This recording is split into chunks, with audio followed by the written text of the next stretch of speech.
বরবাদ করে দিয়েছেন শাকিব খান। উনি একজন ড্রাগ অ্যাডিক্টেড। না, একদম ভুল বলা হয়নি। সদ্য প্রকাশিত বরবাদ সিনেমার টিজারে তিনি যেভাবে হাজির হয়েছেন তাতে তার অনুরাগীরা চমকে গিয়েছেন। শুধু কি তাই, নিন্দুকেরাও এই সুপারস্টারের ভূয়সী প্রশংসা করছেন। কয়েকদিন ধরে শোনা যাচ্ছিল বরবাদের টিজারে ভিন্ন এক শাকিবকে দেখা যাবে। 1 মিনিট 44 সেকেন্ডের টিজার জুড়ে ধুন্ধুমার অ্যাকশনে নিজেকে ছাড়িয়ে গেলেন কিং খান।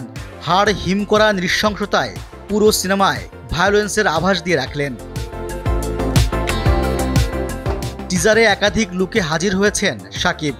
এর সংলাপ শুনে ধারণা করা হচ্ছে প্রেম আর প্রতিশোধের ওপর ভর করে এগোবে সিনেমার গল্প। এতে ঢালিউড কিংয়ের বিপরীতে আছেন ইধিকা পাল।